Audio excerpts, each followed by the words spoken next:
국내 최대 규모의 프론트엔드 개발자들이 모이는 축제라고 할 수 있는 이번 연도 3회째. 네, 안녕하세요. 저 주간에피 오랜만에 돌아왔습니다. 네, 저희 죽지 않았고요. 네, 저희 요즘에 좀 회사가 바쁘고 저희 준비하고 있는 행사가 있어가지고 어떤 행사죠? 이제 FE 컴프라고 이제 뭐 아실 분들은 다 아시겠지만 뭐 국내에 몇 없는 프론트엔드 개발자 행사거든요. 네.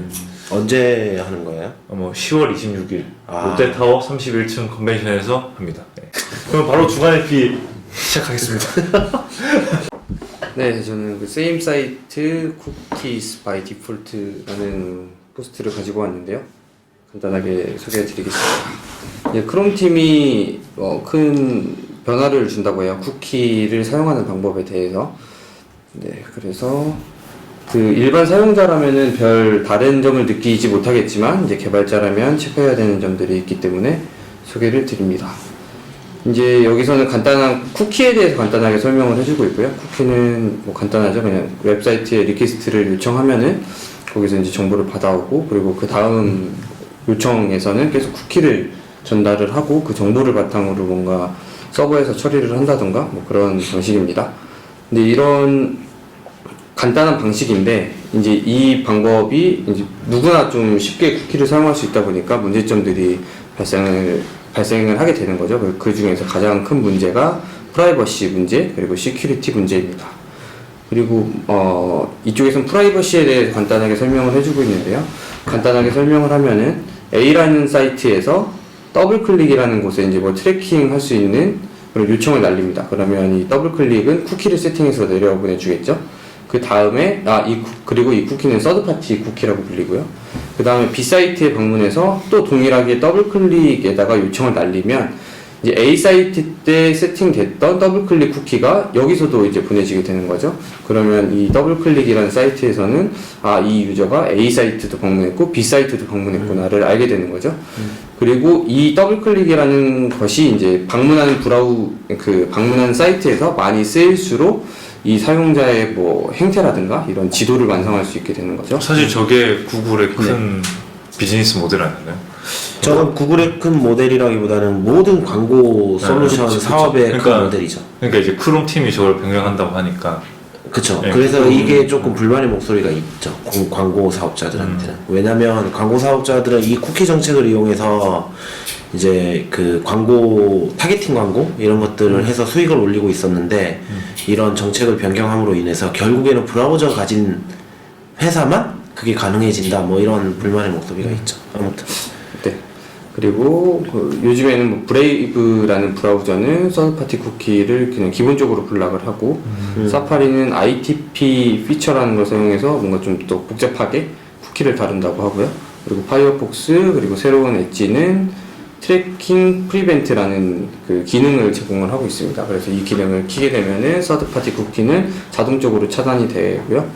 그리고 네, 요즘 최근 브라우저들은 대부분 이런 걸 제공을 하고요. 심지어 IE에서도 P3P 블락 같은 뭐 기능을 제공을 해서 이런 걸 이네이블 시키면은 방지를 할 수 있는데, 뭐 일반 사용자들은 그런 쿠키 설정 같은 거 잘 안 하죠. 그래서 일반 사용자들은 대부분 이런 프라이버시 관련된 문제를 겪고 있다라는 내용이고요.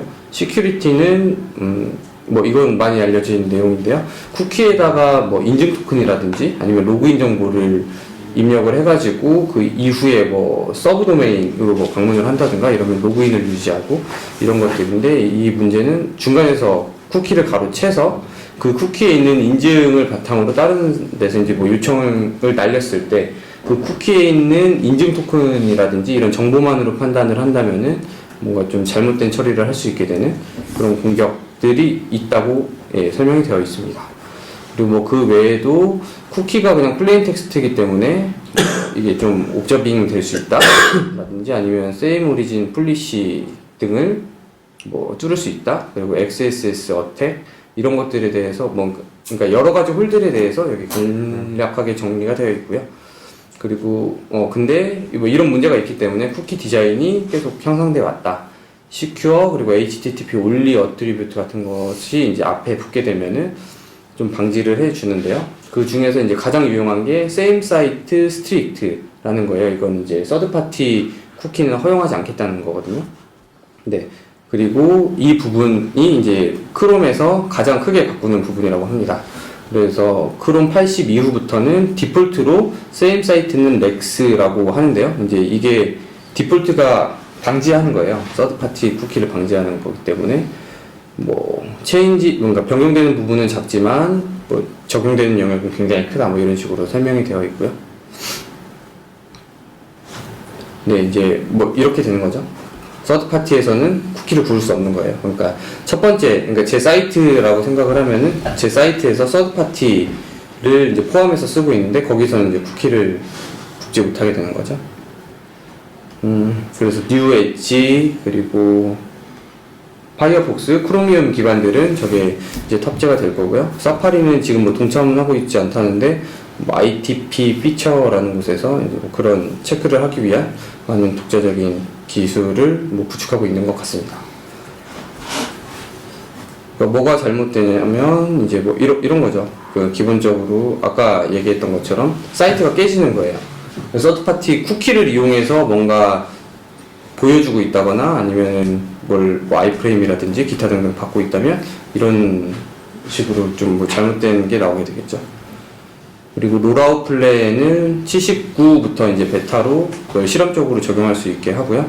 그리고 크롬 팀이 이제 엔터프라이즈 정책이라고 해서 이런 뭐 옵트아웃이라든지 뭐 그런 기능을 제공한다고 합니다.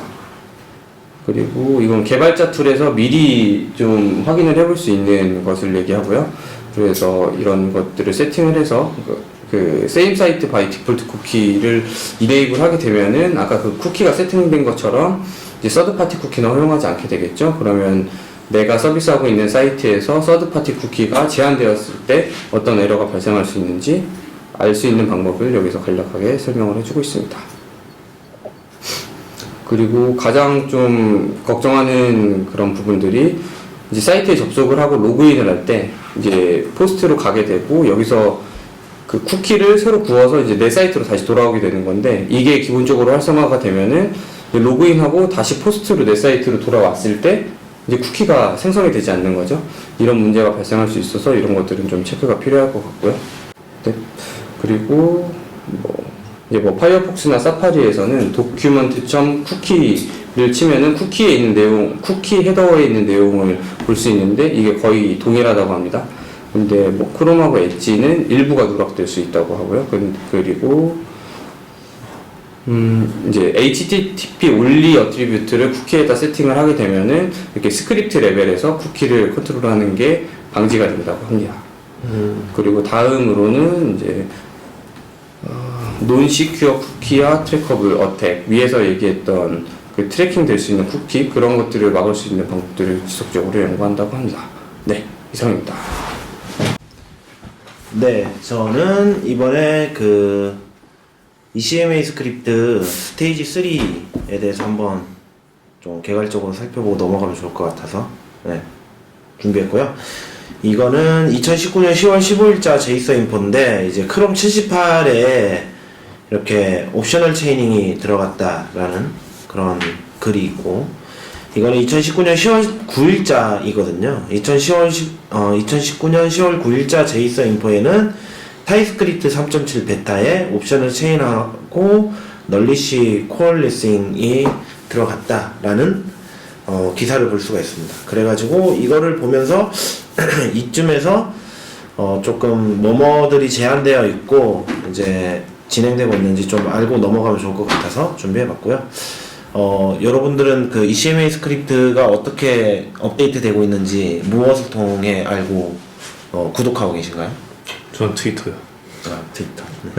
저는 JS 유클리, 노드 유클리. 네. 제가 주로 보는 거는 이제 ECMA 스크립트 데일리 github.i오라고 하는 github.io라고 하는 사이트인데요. ECMA 스크립트 데일리라고 하는 곳은 이제 ECMA 스크립트 관련 소식을 그것만 딱 추려서 하루하루 소식이 있을 때마다 계속 업데이트 해주는 사이트입니다. 그래서 이쪽 보시면 이제 프로포셜이 업데이트 되거나 저희 19년 6월에 업데이트된 소식, 10월에 업데이트된 소식, 그리고 미팅 노트가 작성돼가지고 기더브에 추가되면 그런 것도 소식을 올려주고요. 뭐 관련 어떤 뭐 이런 시큐리티 업데이트라든가 뭐 여러 가지 그 ECMA 스크립트 관련해서 새로운 업데이트가 있을 때마다 지속적으로 올려주는 사이트가 있고요. 저는 이쪽을 통해서 대부분 좀 정보를 얻고 있습니다. 그래서 이제 좀 몇 가지를 소개해 드리고 넘어가면 좋겠다라고 생각을 해서 일단 ECMA 스크립트 프로포절 업데이트 10월자를 기사를 봤고요. 이거는 이제 새롭게 제안된 소식하고 어떻게 업데이트 됐는지 이런 것들을 보여주게 됩니다. 근데 이제 이번에 얘기할 거는 이쪽 그 TC39의 그 프로포절 그 저장소에 가면요. 실제 현재 스테이지 3에 있는 것들 그리고 스테이지 2에 있는 것들을 그 테이블로 정리해 놨습니다. 그래서 여기에서 소개해 드릴 거는 스테이지 3에 한번 우리 같이 개괄적으로 살펴보고 넘어갈 거는 스테이지 3에 있으면서 테스트가 작성된 것들만 살펴보고 넘어갈 겁니다. 왜냐면 테스트가 일단 작성되고 그게 실험이 돼야 스테이지 4로 넘어가고 하는 거기 때문에 테스트가 없다면 일단은 좀 더 지켜봐도 좋을 것 같고요. 그래서 테스트가 작성돼 있다면 이제 어느 정도 그 제안이 완성적인 단계라고 보시면 될 것 같습니다. 그래서 이제 첫 번째로 임폴트 메타인데요. 네, 임폴트 메타 같은 경우는 이제 어떤 모듈 내에서 코드를 평가하는 데 유용한 어떤 호스트별 메타 정보를 접근할 수 있는 그런 스펙이고요. 코드를 잠깐 보시면 여기 보실게요. 네, 여기 보시면 이제 여기 import.meta 해가지고 여기 import.meta URL 해서 이제 이거는 그 모듈을 호출한 쪽이에요. 모듈을 호출한 호스트 쪽에서 어떤 URL로 나의 모듈을 호출했는지, 그리고 모듈을 호출한 호스트 쪽에서 나를 스크립트 엘리먼트로 삽입했을 때 그 엘리먼트에 어떤 어트리뷰트를 선언했는지 이런 것들을 접근해가지고 좀 빠르게 코드를 평가할 수 있게 하자라는 제안입니다. 이런 제안이 있는데 이제 여기에서 잠시만요. 네, 예를 들어서 과거의 같은 방식은 호스트에서 나를 어떻게 호출했는지를 알려면은 노드 같은 경우에는 이제 언더바 DRI 네임 같은 걸로 평가를 했어야 됐고요. 이제 스크립트 내에서 이게 이제 그 호스트에서 이렇게 삽입한 거죠. 그럼 library.js가 나의 모듈 파일이거든요. 이 파일이 스크립트의 데이터 옵션에 어떤 밸류를 넣었어요. 호스트가요. 그래서 얘가 호스트가 어떤 데이터 어트리뷰트를 넣었는지를 판단하기 위해서는 도큐멘트 커런트 스크립트 데이터셋 이런 식으로 접근을 했어야 되는 거죠. 그래서 접근할 수 있는 방법이 있었는데 좀 약간 불편하고요. 그리고 그 플랫폼에 좀 자유롭지 않았잖아요. 이거는 노드의 방식인데 브라우저에서는 안 되고요. 이거는 브라우저의 방식인데 노드에서는 안 되고 뭐 이런 것들이죠. 그리고 한계가 있었어요. 뭐 여기에서 말하는 이런 나의 모듈을 판단하고 이런 거에 대한 한계도 있었고요. 그런 것들 때문에 제한된 스펙이거든요. 그래서 이거는 쉽게 말해서 이제 호출하는 쪽에서 이게 library.js라고 보시면 되고요. 호스트가 이렇게 삽입했다라고 보시면 됩니다. 그러면은 여기 src에 library.js라고 넣었잖아요. 그래서 이 URL에는 호스트의 호스트 네임 슬러시 library.js가 들어갈 거고요. 그리고 스크립트 엘리먼트의 데이터셋 하면은 이제 거기에 설정한 그 호스트가 설정한 어트리뷰트에 접근해가지고 데이터를 가져와서 초기화할 수 있도록 좀 빠르게 코드를 평가할 수 있도록 그렇게 하는 스펙입니다. 근데 저 메타 좀 스크립트 엘리먼트 저거는 사실 브라우저에서만 쓰는 거겠네요, 그렇죠? 네, 그렇죠. 그런데 이제 앞으로 메타에다가 다 몰아넣잖아요. 네, 근데 이제 스펙상으로는 지금 URL밖에 없거든요. 이거는 지금 제한 사항이고 이게 어떤 식으로 발전하거나 변경될지를 아직 모르겠어요. 그래서 이게 지금 구현되어 있긴 해요. 크롬에 구현되어 있긴 한데 근데 이거를 접근하시려면 모듈로 접근을 하셔야 되거든요. 그래서 조금 지금 보여드리기는 어렵고요. 그래서 이쪽 부분은 아직 구현한 브라우저는 없습니다. 스크립트 엘리먼트 이건 어떻게 바뀔지 모르겠네요. 근데 스크립트 엘리먼트 같은 데다가 저런 메타를 달아놓는 경우가 뭐 할 때 있는 거죠? 보통 이제 서드 파티 같은 엘리먼트 쓰거나 할 때 이제 이런 것들 달아서 쓰긴 하거든요. 예를 들어서 jQuery 쪽 보면 jQuery라든가 뭐 자바스크립트 관련 라이브러리 보면 스크립트에다가 키 해가지고 뭐 해시 같은 거 넣어가지고 불러오는 경우 본 적 있지 않아요? 맞아요. 네, 그런 것들에서 그건 필수는 아니지만 있으면 걔가 끌어다가 뭐 하겠다 뭐 이런 얘기니까요. 근데 그렇게 치면 사실 그 URL에 파라미터 붙이듯이 붙이는 게 더 나을 수도 있을 것 같은데. 네, 뭐 여러 가지 방법이 있겠지만 이런 식으로 접근하는 게 좀 더 심플하다라고 제안을 준 것 같습니다. 그 다음에 해시뱅 그래머인데요. 이거는 이제 특별할 건 없고요. 기존에 우리가 그 노드 같은 데서 사용했던 이런 코드 아시죠? 네. 네, 셔뱅이라고도 하는 문법인데 이제 프로그래밍 로더가 여기에 작성되어 있는 게 있으면 이거를 대신 호출해 가지고 이 파일에 src를 뒤에 붙여 가지고 명령어를 이렇게 실행해 주는 거잖아요. 네, 그렇게 해서 동작을 하게 되는 건데 모든 서버 측 스크립트는 이런 것들을 다 대응하고 있죠. 근데 이게 사실 표준이 아니었나 봐요.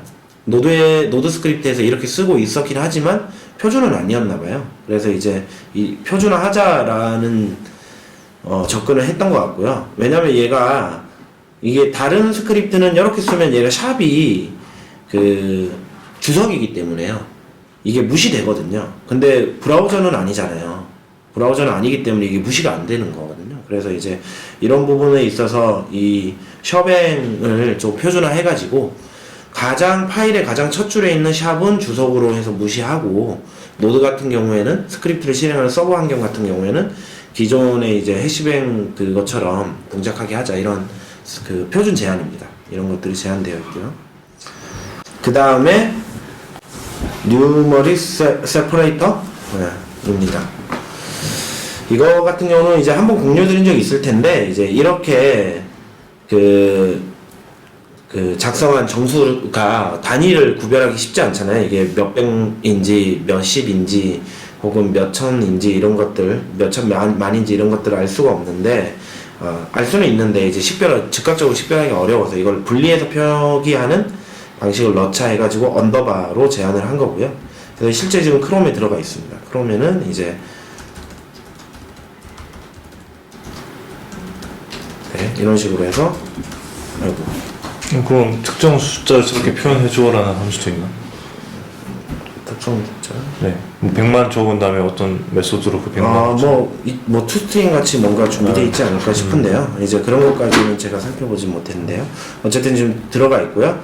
그래서 이제 정수를 좀 세퍼레이터 해가지고 가독성을 높이자 이런 제안이고 현재 구현되어 있습니다. 그 다음에 탑레벨 어웨이신데요. 이거는 좀 더 자세히는 주영님께서 설명을 해드릴 거기 때문에 저는 아주 간단하게만 설명해 드릴게요. 쭉 하시죠. 아니, 이것만 간단하게 설명해 드릴게요. 이제 어웨이를 비동기 함수 내에서만 쓸 수 있었잖아요. 그쵸? 그래가지고 어웨이를 쓰기 위해서 그 IETF라고 하나요? IIFE. 그 자기 실행 함수라고 그러죠? 즉시 실행 함수. 자기 실행 함수, 즉시 실행 함수 이렇게 부르는데요. 이제 그 함수를 어싱크로 감싸서 내부에서 어웨이트를 호출하거나 하잖아요. 이제 그런 것들이 좀 불편하다는 목소리가 있고요.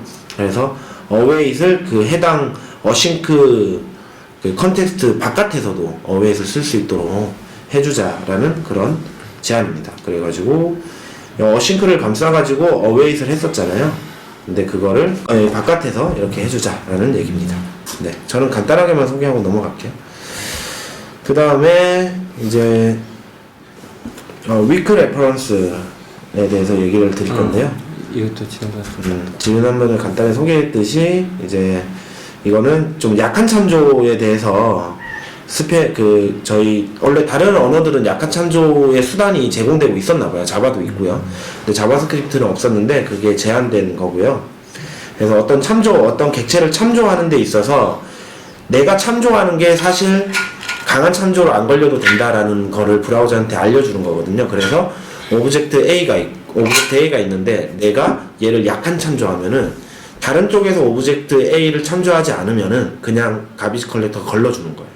내가 참조하고 있음에도 불구하고 그런 제한이고요. 그래서 원본 객체가 변경됐을 때 영향은 받나요? 네.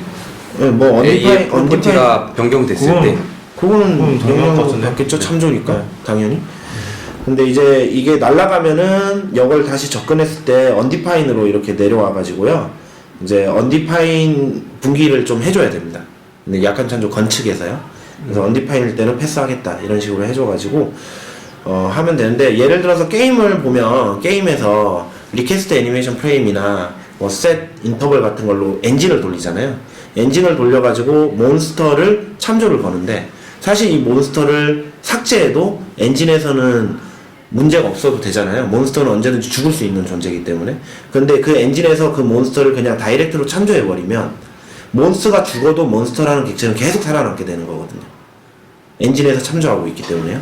근데 엔진은 몬스터가 죽으면 얘를 날려도 되는 입장이에요. 자기는 몬스터가 죽으면은 그냥 그 없는 걸로 취급하면 되거든요. 그래서 이제 약한 참조를 걸어버리는 거죠. 그러면 엔진에서 참조하고 있는 거는 딱히 중요한 참조가 아니기 때문에 다른 쪽에서 예를 들어 뭐 주인공 객체가 몬스터 객체를 참조하지 않으면 가비지 컬렉터가 걸러버리고 이제 엔진은 약한 참조라서 언디파인인지 확인해서 언디파인이면 몬스터가 죽었구나 하고 그냥 패스해버리면 되는 거죠.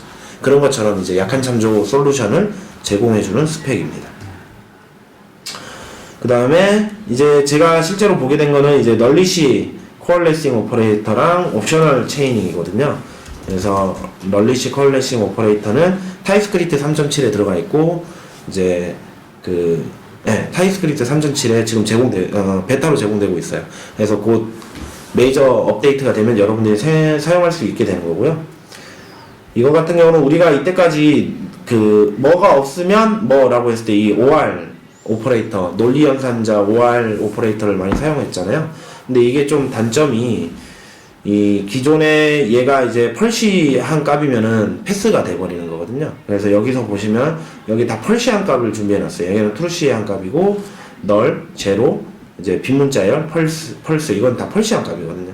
그래서 이것들을 접근해서 OR로 해버리면 이제 다 이쪽으로 넘어가는 거죠. 펄시한 값이기 때문에. 그래서 인자가 좀 이렇게 복합적으로 펄시한 값이 들어오는 경우에는 이 표기를 사용하지 못하고 if를 걸어줬어야 되는 거죠, 우리가. 그래서 이런 것들이 좀 불편하다 해가지고 이렇게 널리시 코얼레싱 오퍼레이터를 준비하게 된 거고요. 이거 같은 경우는 이제 딱 그 펄스인 값만 넘기는 거예요. 그래서 undefined value면은 얘가 이제 세팅되는 거고요. null value면은 당연히 얘가 세팅되는 겁니다. 근데 헤더 텍스트를 보면은 빈문자열이잖아요. 그렇기 때문에 얘는 그냥 빈문자열로 출력이 되는 거고, 그리고 애니메이션 듀레이션 같은 경우도 0이기 때문에 값이 있는 거기 때문에 0으로 출력되는 거고, 이제 영은 진짜 필요하다. 스플래시 스크린 같은 경우에 이제 펄스잖아요. 펄스도 마찬가지로 불리언 값이 있는 거기 때문에 이제 펄스가 들어가는 겁니다. 그래서 정말로 값이 비었을 때 undefined이거나 널일 때만 이 뒤쪽으로 선택지를 넘기는 그런 제한입니다. 그래서 이쪽 부분은 앞으로 코드 작성할 때 상당히 많이 체인지가 될 것 같고요. 그 다음에 옵셔널 체이닝입니다. 옵셔널 체이닝은 타입스크립트 3.7 베타 그리고 크롬에 이번에 들어가게 된 거고요. 이거 같은 경우는 제가 이게 되게 반가웠던 스펙인데 루비의 문법은 여기 준비되어 있거든요. 그래서 루비는 되게 세련되게 옵셔널 체이닝을 할 수 있었는데 자바스크립트는 그게 없었거든요. 이번에 제한된 거고요. 그래서 보통 막 이런 식으로 하죠. 유저 어드레스가 있으면 유저 어드레스 스트리트. 근데 만약에 뎁스가 깊으면은 유저 어드레스부터 시작해서 이렇게 들어가기도 합니다. 근데 그런 것들이 이제 세련되지 못하니까 이런 이 문법이 제한됐고요. 그래서 리스폰즈 세팅 물음표 붙이면은 얘가 옵셔널 하다라는 거고요. 그래서 애니메이션 이렇게 붙이게 되면 이제 얘가 옵셔널 한 거기 때문에 not define 그런 에러는 발생하지 않게 되고 뒤에 300이 널리시와 같이 조합해서 써서 이제 얘가 없는 경우에 뒤에 300이 이렇게 들어갈 수 있게 되는 그런 세련된 문법입니다. 이게 이제 뎁스각이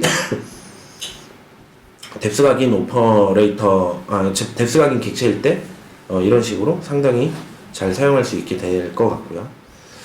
네, 그래서 이번에 저는 이렇게 아주 간단하게 스테이지 3의 테스트가 작성된 스펙만 일단 개괄적으로 살펴보면 좋을 것 같다 해서 준비해봤습니다.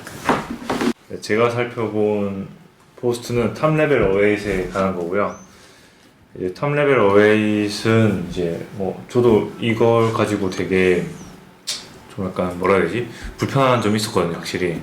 그래서 대충 살펴보시면은 이제 기존에는 어웨이트를 쓰는 거는 이제 어싱크 함수 내에서만 쓸 수 있었어요. 그래서 이제 보시다시피 그냥 이제 프로미스 리졸브를 하는 건데 어웨이트 쓸 수 없었기 때문에 그 어싱크 즉시 실행 함수를 만들어서 이제 어웨이트를 했었거든요. 그런데 이제는 이제 탑레벨 어웨이트 API가 들어오면서 이제 어웨이트 그냥 바로 사용할 수 있었고, 이제 이건 모듈에서만 사용되는 거고요. 그래서 이거를 그냥 모듈을 하나의 큰 어싱크 즉시 실행 함수로 본다라고 생각하시면 돼요. 네.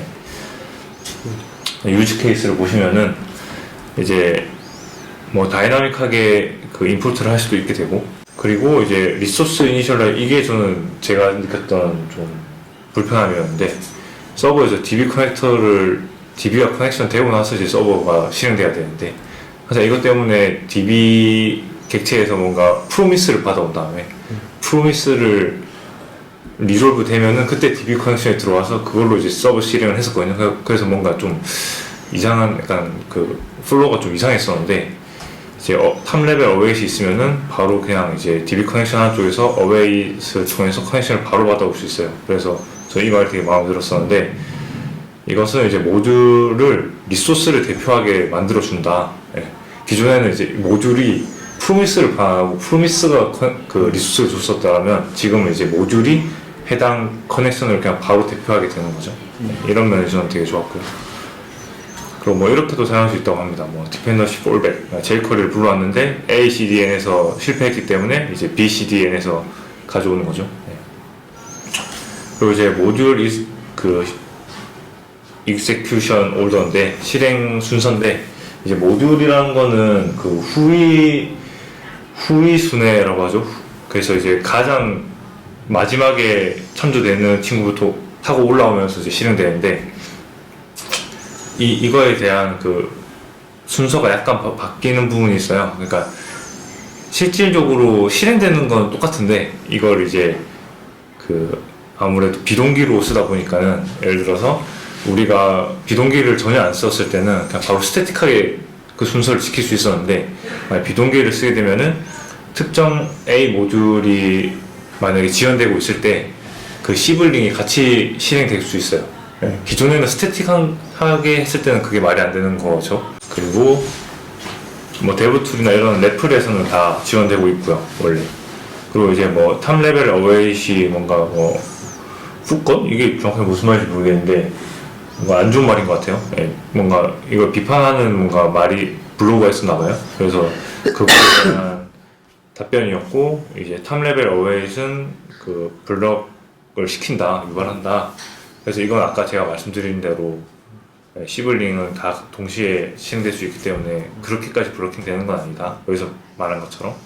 그리고 두 번째는 이제 리소스 때문에 이제 또 블로킹 될 수 있다. 그래서 여기서는 이제 또 리소스 자체는 이제 미리 불러올 수 있는 영역이기 때문에 그렇지 않다라고 말하고 있고, 그리고 이제 커먼 JS에서 어떻게 어떤 식으로 구현될지 모른다라고 되어 있는데, 커먼 JS랑 상관없는 거고요. 네, 모듈에서만 된다는 게 무슨 말이에요? 탑레벨 어웨이시? 그러니까 그 스크립트 같은 거 불러올 때 타입 모듈로 이렇게 선언해서 불러오거든요. 그래서 이게 ECMA 스크립트 모듈이다라는 MJS 컨텍스트, 이 자바스크립트 코드의 컨텍스트가 ECMA 스크립트 모듈이다라는 그 말이지. 저게 탑레벨 어웨이시 실행을 블락하는 건 맞잖아요. 걔가 실행이 돼야 밑에 애들이 실행이 되잖아요. 네. 이 문맥 상에서. 네. 근데 저기서 그 첫 번째 답변이, 그러니까 시블링은 실행이 된다. 무슨 말인지 잘 이해해본 거. 그러니까 이게 만약에 특정 어웨이스를 했는데 만약에 ABC 시블링을 동시에 불렀어요. 근데 어웨이시 동시에 부를 수가 없잖아요. 아니 만약에 동시에 그러니까 이걸 보여드리면 될 것 같아요. 저도 그게 궁금해서 쳐봤는데